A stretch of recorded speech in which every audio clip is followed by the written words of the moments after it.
Welcome to the LeaderImpact podcast. We are a community of leaders with a network in over 350 cities around the world, dedicated to optimizing our personal, professional, and spiritual lives to have impact.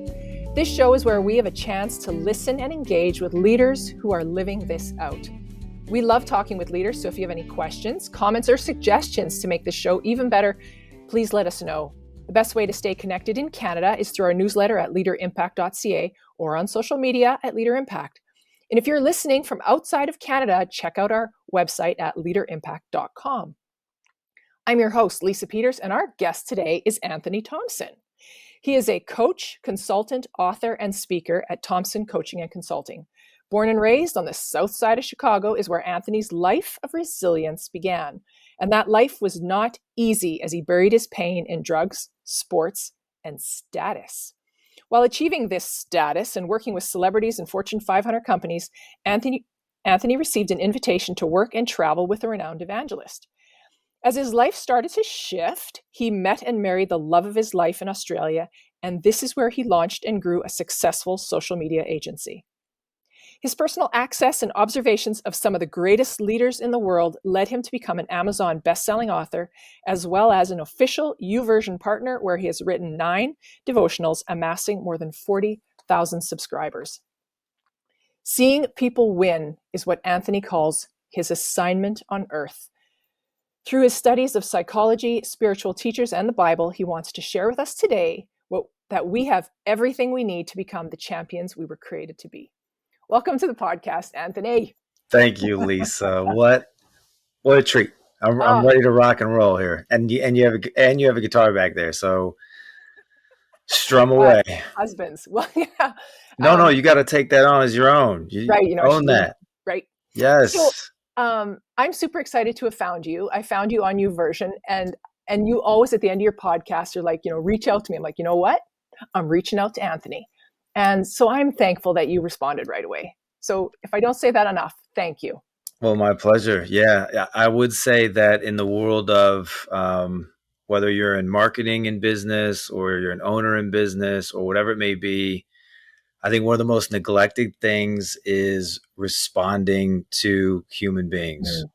Most people are used to autoresponders or automation. And I'm just telling you right now, that if you have the gift of being able to do that, which that's sort of my thing, please use it, because people really do. It really connects people. It really does. And just responding, I had a smile, like it just lifted my heart. So I get what that means. So you are living in Scottsdale, Arizona. How much do you love it?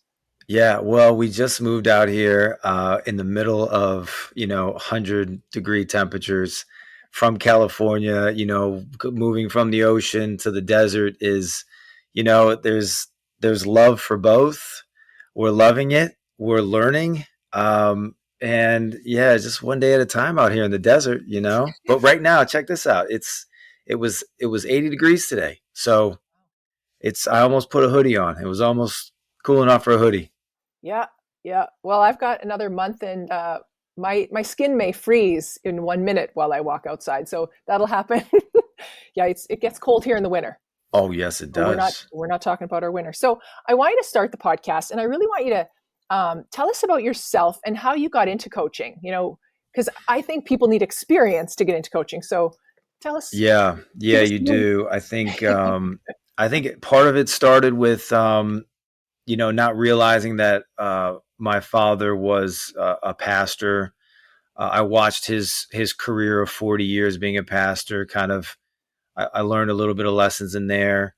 I think growing up, earlier in my story with sort of a drug addict mother who died when I was 7 and no father, I think sort of played some tunes to that as well, with resilience and learning how to come back and realizing that you don't have to be part of your past story, but you can write a new story. I think there was part of it's in there where, working with really high level, whether it was celebrities, whether it was Fortune 500 companies, working with them, seeing how they operate, flow, communicate, was also a few chapters and pages of lessons in my life. I'd say even some of the most recent stuff with a very large, prominent Christian brand, global brand that was, part of that. A lot of pages in there that I learned until, it all started to click. I'd say when I started to really invest more into my own personal self. And then when those gifts started to line up with those things that are in your heart that make you tick, make you cry, get you going, you start to realize that there's just this thing that you're created to do. And I'd say that's where, coaching became, something that was probably always in there. But as you sort of uncover it, as each chapter plays a part in it, it becomes, I think, something that people just say, "Oh yeah, that makes sense. That's you. What you do. That's who you are. That's your type of person you are." And I believe that same thing goes into all different areas of our lives, and finding, that stuff that makes you tick, and that you're really good at. Yeah, I think that you nailed it on the head when you grow, we grow, and throughout our whole life, there are different seasons, and Yeah. they change, and we evolve. And everything that happens in my life and yours, I'm seeing, is meant to happen. But we have to know that it was meant to Mm. happen. The good, the bad, we have to know it's happened. Now, in your intro, you talked a little bit about status. Yeah. And I know that right now there is this, I mean, in the last 3 years with COVID, this sort of great resignation, right? This turnover of Yeah. high level staff, high paying, high level. And are we letting go of, are people going, I don't need the status anymore. I need to be happy. And I just want your views on, what do you think is going on right now with this turnover, and like what's happening in your eyes? Yeah, yeah, I mean, there's a lot of people that come to me about those very issues. And, life is seasons, like you said. And the best way to explain it is, there's spring. Spring is when you're excited about something and there's growth and you're investing in it and you're motivated by it and you're getting it off the ground. It's this spring season of your life. You may have that, you may feel it. You're maybe first starting something, you're getting it going, and then you get into summer. And summer is like the peak. Summer is when everything is rolling. You love what you're doing. You're motivated. You're inspired. It's awesome. Well, then what happens is we don't realize that in that summer season that you have to start planning for the future. It just isn't a gravy train with biscuit wheels all day long. Like there's something's going to go on. And so what happens a lot of times is people don't really understand summer so much, and they get into fall. Now, fall season, as you know, and you're in the cold weather where you start to bundle up, and it gets cold, and you're not as motivated, you're not as inspired. It's darker. You're not waking up like you were. And I'm talking about careers, because I'm talking from my own experience, of being with some of the most successful brands in the world, and still having this part of me that was saying, this isn't what I was created to do. I'm not inspired. I'm not motivated. These dollars and cents on the spreadsheets, I don't like them. And so you start to go into this season in your life where you have to either totally remix it and cut through back to spring, or what I had to do is I go into winter, and winter is like hibernation. Winter is when you invest in yourself. Winter is when you discover what your gifts really are, what your talents really are. You find out what you're really created. It's that time of discovery in that winter season. And it's a season where you're probably by yourself. It's a season where you are really investing heavily. And so these people that are going through these seasons in their life, many times they're in this fall season. They're not comfortable. They're not happy. And a lot of times those people need to have someone come alongside them to identify it, and then either get into this stage where you're going to recreate and build something new, or you have to remix it and get back into spring where something you're excited about again. So I think that's what I see in a lot of people, because that's where I was. And a lot of people just think they're going to go to another job, and that's going to make it work, or they might resign and, they might be able to start their own thing. But the core issue is that you have to get into your personal, spiritual development, soul development, so that you actually are doing things that you love. Otherwise, you're just going to go back into the hamster wheel. Yeah. And when I think of, because we want to talk about your assignment, finding your assignment, and Yeah. people always say, find what you love, and Yeah. that is really important, and you talk about it too. But you have so much more, and you ask so many more questions. So we're going to jump right into that, and just let's start with, what are the signs of finding your assignment, your purpose in life? You've had Yeah. some good ones. Yeah. I mean, well, obviously what I wrote, off of that is a lot of those, types of signs. And I guess I can, list off, a few of them and we can talk more about them. But, it's having that creative spirit, that creative idea for solving problems, for your assignment. It's, realizing what you do love is another sign, angers you, things that anger you. Not just like people people that like frustrate you, but there's this anger for wanting to change it. Like, why can't this be better? Like, it's sometimes for people that see children that are in poverty, or it's something where it just, or battered women, or just these things that hurt and they pain you, they anger you. It's So it's a lot of times it's a sign. Yeah. yeah, I'm going to go back because I want to talk, because anger is just one of the signs, but you Yeah. talk about creativity and you Yeah. talk about solving problems. Yeah. And one of the things you said is, you are a solution to someone's problem. Yeah. And I Yeah. that sort of hit me. And I just thought, you know what? I'm a solution to a problem. I am a reward to someone. I'm a Mm, gift to someone. I am someone's creative. Like, we got to be creative in finding, you know, and I think we don't believe we're good enough. We don't think yeah. we're creative enough. We don't think we're someone's answer. We don't, you know, and I stopped with that one, and I really sat with that and Yeah. thought, who why don't I believe that I'm creative, or how come I can't get creative? Why don't I believe that I'm important? Yeah. You know, Yeah. we did a podcast with just number, I think it was 18, 19, with Carrie Schwabius, and she talked about imposter syndrome. And Yeah. it's That's. like, others tell you that you are needed, you are a gift, you are this, and Mhm. you don't see that. You don't view that, you're creative. Yeah. You are a Yeah. solution. Um, Yeah. so I really like that one. Yeah. I'd also say to that, you know, it all starts with belief, kind of what you're saying there, right? And there's a blog that I wrote about like a decade ago that I drudged back up because it was so impactful for me, because I went on this big study about the human body. And I had a friend that had it was a kidney transplant. Mm. And fortunately it worked out for her that she got it. But I remember seeing the bill that she was sharing with me, the cost. And I said, oh my God, how is that even possible, of the expense? And so I went on this research for just the value and the worth of the human body. And I found just other people are interested in it too. And there's books about it, and there's all this Mm. sort of stuff. And the point of the research was that if you were to take your body and you were to go out and you were to sell it all on the black market and the open market, it originally back then was at $46 million. Now with inflation, it's $71 million.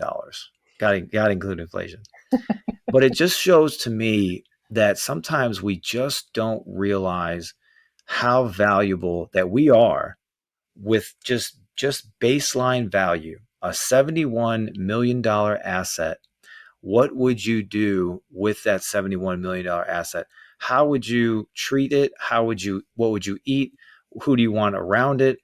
Who are you renting space to? I always talk about in your mind, about your mindset is really, it's your greatest real estate you have. And who you lease it out to will tell you everything about your day, everything. And so the value, going back into the value of that with your limiting beliefs and things like that, it comes from the idea, because you can't just spit words out to be like, oh, I'm going to be better. It has to come from belief. It has to come from, I know that this is who I am. I know that these are my gifts, my skills, my Yeah. talents. I know that I have the capabilities of being in this space and area. And so that's just kind of sort of like the basement of where this, skyscraper is being built, right? That's just kind of how I see, if that makes sense. Yeah. Yeah. Your second one, because I know you listed off three right away, but your second one was just, Yeah. it is what you love. Like, Yeah. and I think you just talked about if you had all the money in the world, what would you do? Yeah. What would what would you get up and do? Yeah. Yeah. It's a good question. I had someone just recently ask me this, I don't know, 8, 9 figure business guy. We were talking. He said, he looked at me like straight up. He's just a really tough, strong guy. He said, "You had all the money in the world, Anthony. What would you do?" I was like, "Man, I'm doing it. Like, this is what I this is what I dreamed of. This is what I want. I want to write. I want to speak. I want to see other people win. That's scaling. That is essentially, what it is. But asking someone whether they're sitting about, more than what you love with food and cupcakes and travel and, because after you take all the holidays to the Maldives and after you sit on Hawaii for a long time and after you do that, there's got to be something in there where you're saying, this clicks. I love doing this. I love how it makes me feel.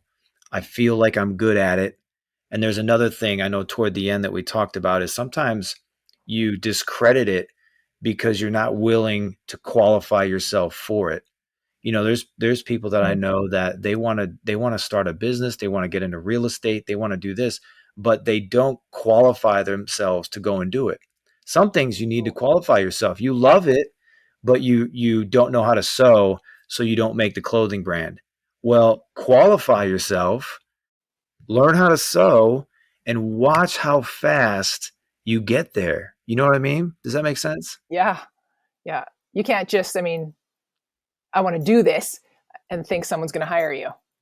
You got to Yeah, get, yeah, yeah. get to You still good class, at it, do but even for study. yourself, you're Yeah. great at with people. You're great at what you do, Yeah. but you qualified yourself. You got even better at your skills, and it made it so much faster. Right. Good Yeah, point. One of the things you already mentioned, which I had really never thought of, was what angers you. And yeah, uh, that was a big eye opener because I just went, yeah, like when something angers me, my heart starts to race. Well, why? Well, because I yeah, care. yeah, So I don't know if you yeah. can expand on that. That was a good one. That made me think. Yeah, I think it's kind of, there's a story in there I use for two, but the story about the founder of Mothers Against Drunk Driving was a big like eye opener for me because I just think of how many families empathy is a big thing for me. So I just feel what that feels like and what that would feel like for me with three babies. And to say how much you're tormented, your anger, but you do something about it. And now these statistics, I don't know if it's as familiar in Canada, but they've reduced drunk driving by 50%. A lot of it in the U.S. It's more aware. It's one of those things where you see those things that anger you, and you do something about it. I remember the story with Tom's shoes, where he went down into villages in Africa and just saw the impoverishment and what was going on, and he said, I got to do something about it. And it just became his assignment. It just became like everything about what he was doing was to say, how can I get this stuff going? The story about Charity Water, the founder who I've hung out with in New York, and he's just has a beautiful heart. But the same situation where he was a nightclub promoter, and he was in the celebrity world, and he was doing that, and all of a sudden he just felt empty, and hollow. He goes off. He realizes that there's people in need, and he starts, this whole thing of donating money for his birthday and creating wells. It was this anger and this inspiration inside of him. So it's just something to really, I call them signs, they're guideposts. They're just these little sparks, these little notes where you say, okay, I should maybe look into that. Some people would call it out of the blue, something out of the blue, or a coincidence happens. And what's interesting about the word coincidence, is that it's actually a mathematical word, and the words coincide, which means the lines actually match. To a coincidence is actually matching lines.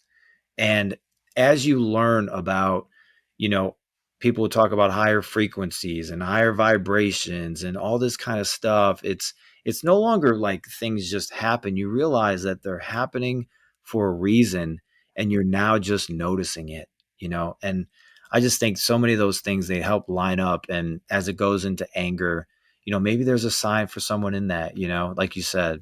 Yeah. You said it exactly. We may not see it. Yeah. I think there's so much out there, and we think we're so busy, or we are so busy. And I don't Yeah. mean to disrespect anyone, but we have to just step back, and we have to see Yeah. those opportunities or those things that anger us, and let it resonate. That's a big word with Yeah. you, I think. Resonate. Yeah. Just let it Yeah. sit with us. So yeah. Yeah. So I was loving the anger, because I just thought, I never asked myself that. Yeah. Never, Yeah. not sure if I saw like, I was like, what do I love? Not Hmm. what makes me angry. So, all right. Any more signs? Here we go. I don't know. You give me another one. Which one was interesting for you? Well, I loved what makes you cry. Yeah, I love that one too. I wrote in there that, yeah, crying is, I'm a crier, and I have kids movies. So, I write about crying in Monsters University, Monsters Inc. Most recently, I was watching the new Top Gun, sobbed like a baby. And you have to take note of why. The key with the crying is the assignment. Again, it's a signpost. So, it's not crying, it's not grieving that, something was going on. It's a crying in you where you just, it something clicks and something hits for you. And so when I watch those movies, when I watch Rudy, a football movie where, this guy, makes this incredible comeback, from nowhere, uh, you know, um, remember the Titans Yeah. again, where teams, they unify, guys come together and they win. So it gets me crying because I love seeing people win. I know what the struggle is like. I feel their pain. And so that to me was such a big clue in watching those kinds of stories, because it's just saying, yes, like, why is that making you feel that way? And, some people get it in different ways and love stories, and, in other ways. And, or crying for, I have some friends that, they're really involved with an organization called Compassion, and when they see these children, and they see what they're going through, it just breaks them. They feel it, and so, yeah, I think that the crying in there again, another great signpost for somebody that's saying, what am I supposed to be doing while I'm here on Earth? And even taking a step back is to give yourself, like you said before, you know, we're busy, we're distracted. Um, we feel like we always need to do something. And, scriptures tell us, be still and know that I'm God. And, I really double and triple down on that, because I identify with, high performers. I identify with high achievers. I could be doing stuff all day long, but instead take that, take that time back and listen, Mhm. be listening for what that feels like for yourself, and also for, what the crying may look like for you, or any of these signs may look for you. Just become aware, in all of those things. Because I don't think crying for some people is outright tears falling down their face. It's that lump in their Yeah. throat that they Yeah. can't talk, and Yeah. something has stirred for you.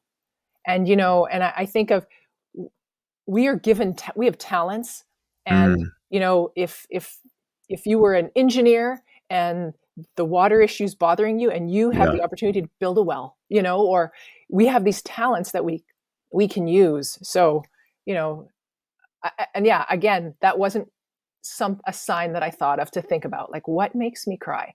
And Yeah.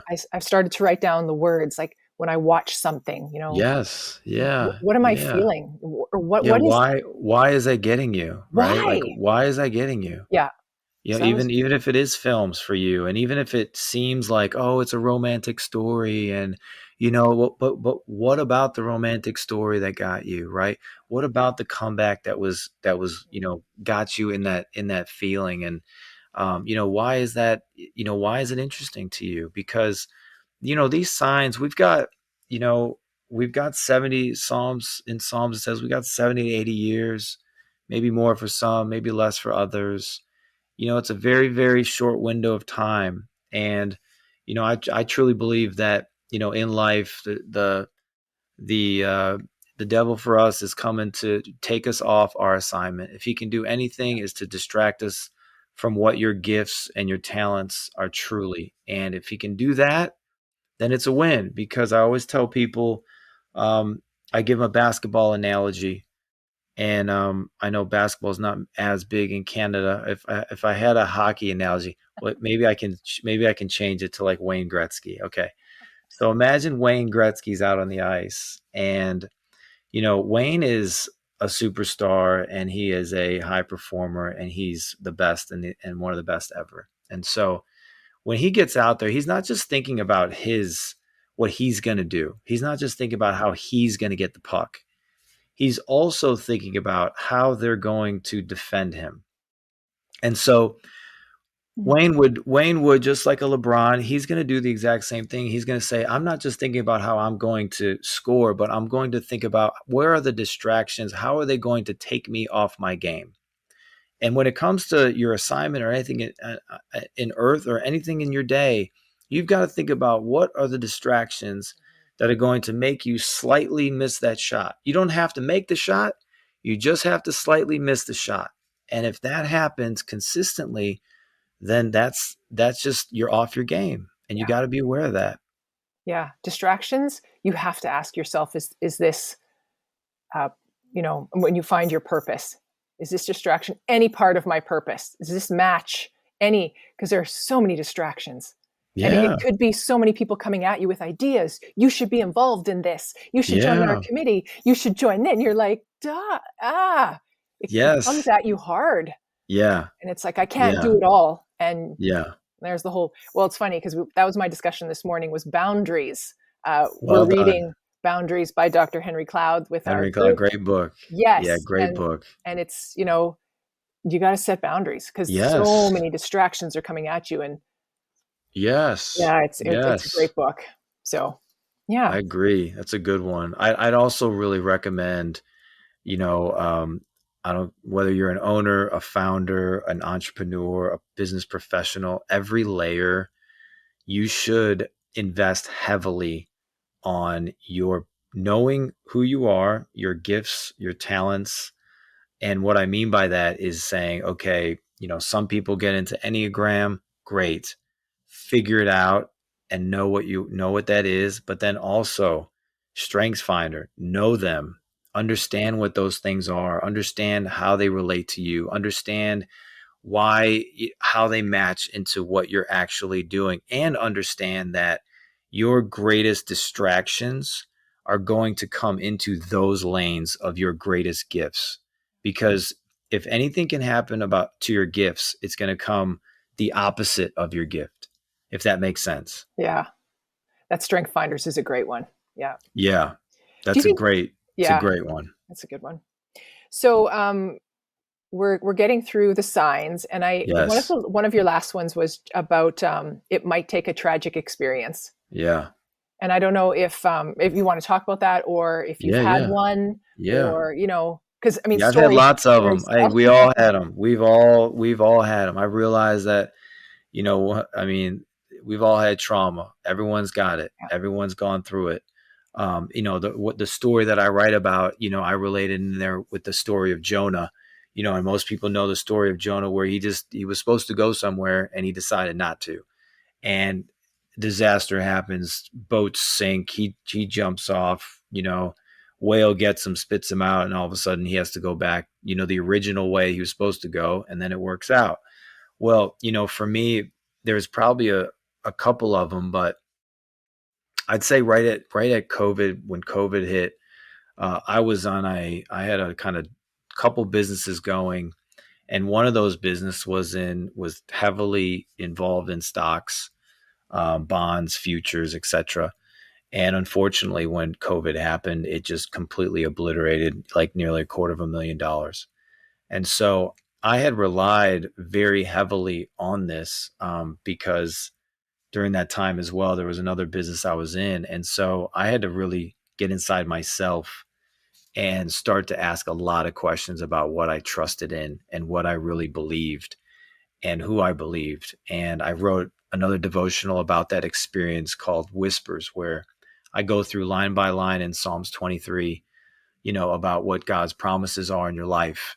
And it was dark and it was very, very dreadful and it hurt. And I had to, figure out what faith really looks like and really was for me in my life. And so in doing so, I did a lot of that work of, what am I really going for? Scriptures talk about you can serve God or mammon, but you can't serve both. So you got to pick, and can't just pick with your mouth. You got to pick with everything you are. And that's where I started to pick on this different pathway, and really start to carve out this sort of new lane, that was from that tragedy to find my assignment, in doing that. And yeah, it's I find a lot of people are in that spot where they're in a very, very much a tragic situation. And those tragic situations, I want you to have courage in them. I want to, those of you listening in tragic situations, they are your greatest teachers. They're your greatest lessons. You're going to look back and you're going to say, wow, I learned some of the greatest things that I learned in those seasons and those moments. I have, thousands of others have, and it's all about perspective in the season, and it sucks when you hear it because someone's like, oh, just give me perspective. It sucks to hear that. It just, nobody wants to hear that, but you also need to hear that. So it's like, look at the perspective, look at what the issues may be. I always suggest people, to really carve out, read stories that put inspiration in you. And when I say inspire, what inspire is really about in spirit. The reason why you connect with, you get inspired, it's really in spirit. It's not informed. That's information. That's Google. It's not going to inspire you. So get inspired in those moments. And I think you'll start to see that assignment a lot more clearly, or it'll start to lead you, into a path where you're like, yeah, you know what, this is actually what I should be doing. Like this does make sense. Some of the things I don't like, but it does make sense. Yeah. It's really hard when you're in it, when you're in Oh, the tragic moment. And if it's terrible. it's a day, if it's a month, if it's a year, it's so hard. Perspective is great. You're looking back and you're Yeah. like, what did I learn? Yeah. Well, when you're in it, Yeah. it's really, and I think, putting reading and, Yeah. you find your solution. Don't Yeah. just sit in it, so reading the inspiring people and Yeah. surrounding yourself with people that, you Yeah. got to And look, get out and of it. look back at those past wins, Yeah. when you have recovered, when you have gotten through it, I reminded myself when, that was going on, that I had moved, several years before that to Australia with, two babies and no job in another country, in another continent. And, I just was like, well, we'll make it work. And, it was the same sort of situation where I was like, wow, this is 100 times harder than I imagined in my head. I figured I'd get there, I'd Yeah. get going. And what I ended up looking for was a job. What I ended up getting was creating a business and a company and growing it to, quickly six figures in less than 2 years. And so what was originally in there, it shifted into what I really actually probably wanted. And so, it was, but again, another moment in there where it was tough. It was hard. I was scraping every day, for positive things and reminding myself of, great moments in my life. Yeah. Yeah. So we already talked about getting qualified. You mentioned that earlier. Just you got to Yeah. go out and get qualified. And I think your last sign is just get obsessed. Yeah. Yeah. Get obsessed. Yeah. Yeah. I mentioned in about obsession with, Jeff Bezos, when he was doing Amazon, he was competing against Barnes and Noble, and he got obsessed. The differentiating factor back then was he couldn't really compete with Barnes and Noble. So what he could compete in was customer service, was just the service side of Amazon. And he got obsessed with that. And that's what really ultimately grew Amazon to what it was. Bill Gates got obsessed with software. And he just, you read the stories and the books on Bill, and he just couldn't get enough of it. And now there's, enough software for, plenty of people around the world where he got obsessed with it. And, in my own life, as I started sitting with people, watching them win, hearing what they were going through, I got obsessed with every bit of, coaching, the mind, perspective, spirituality, the Mhm. solutions, meditations, affirmations. I got obsessed, to where that's basically all I'm ever like thinking about and doing, because I just see it as such a short window of time for me. And if there's a way that I can help with one person, with one thought, with, like you said, a lot of questions to ask yourself, any of that, can help and get into someone, that's where the obsession, um, is really, you become really aware of it. If you watched, The Last Dance, it was a series on the Chicago Bulls in the 90s, which I was in Chicago in the 90s. And so that series was, I cried. Don't worry, I cried. Watching the Bulls, win again. It was just, oh, I can't believe it. But in watching it, it was, Michael Jordan's obsession Yeah. for the rules of the game and how high of a caliber that he wanted on the court. When you read Kobe Bryant, his obsession for how he played the game and what he expected of his teammates was just these incredible signs that not just improved his game, but improved everybody's game around him. So obsession is, yeah, it's a big sign. It'll Yeah. show you a lot. Yeah. And I think the more you become obsessed, though, I think there's more distractions that are going to come, because there's the good people out there that are rooting for you, and then Yeah. there's the other people that aren't. And you have to be aware of that, that when you become so excited and so obsessed, just be aware. Yeah. I think, because I have got obsessed, Yeah. and you know that, and you have to know their distractions and where they're coming from. Yeah. So, Yeah. oh Yeah. well, I get it. I yeah. get it. All right. So I believe those are 7. Yes. Yeah. So if anyone, I'm going to read them. So creativity is the fuel for solving problems. Number 2 is what you love. 3, what angers you. 4, what makes you cry. Know that it may take a tragic experience. Get qualified. Get obsessed. Mm-hmm. That has made Mm-hmm. me done some big thinking. Oh, So good. yeah, Good. and I mean, I know my purpose, Yeah. but to maybe get a little deeper, and when those just there's a lot coming right now, and it's Yeah. like I need to just kick back and think. Yeah. Yeah, so we've talked about a few books here. So I want to Yes. ask you, what is your favorite leadership book, Yeah, it's if a you have good question. I'm one? not I have a few. I have a few. And that's why I write what I write, is because, it's like, for me, it started with As a Man Thinketh, James Allen, James Allen. Yeah, classic, so I wrote something about that just because, what you think about is truly what you become. In Proverbs, it says, as a man thinketh, so is he. yeah, And as a leader, uh, whether it's limiting beliefs, whether it's, these,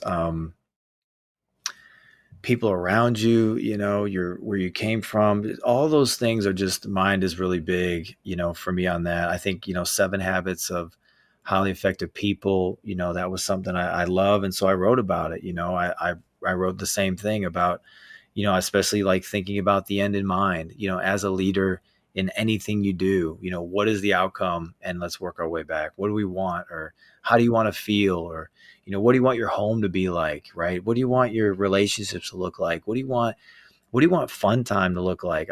So many, high level people they forget fun, or they go crazy on fun. But I find a lot of them, they just, dads, they just forget to have fun. They're working, they're with their kids, and And there's just a balance that needs to happen in there. So that's another 7 habits. I've got the 4 agreements here that I love from Manuel Ruiz, which I wrote about those agreements because whether it's by design or default, we are making agreements every Mm. single day, whether we like it or not. And I want people to make great agreements. I want them to like use their words as power. Use them to be, I say to architect the skyscrapers of your future. Be intentional, with those agreements of how you're treating other people and what you're thinking about. Yeah.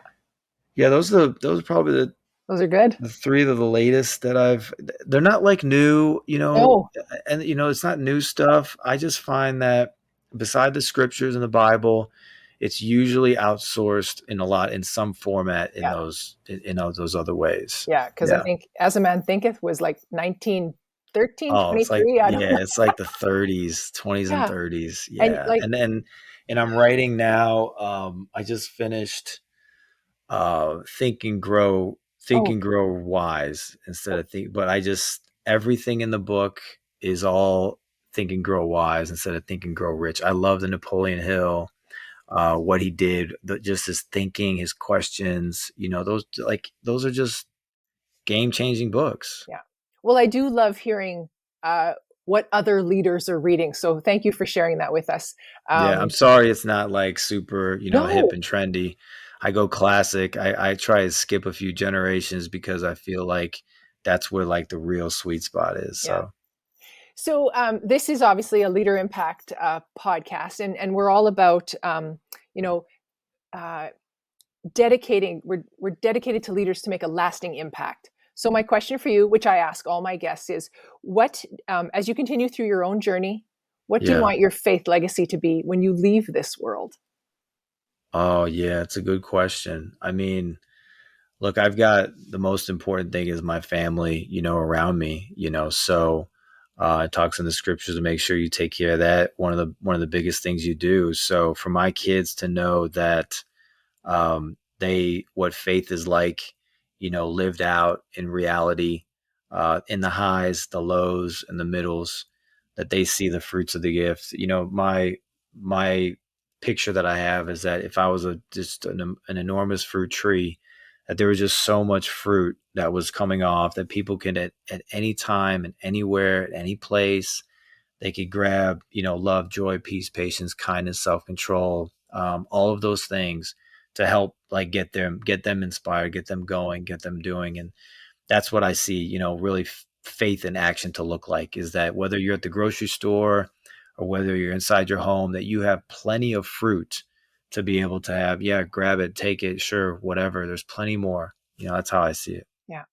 And my last question for all guests are: what brings you the greatest joy? Oh, the greatest joy. Shoot. Um, that's a good question. Well, I'd say like greatest joy for me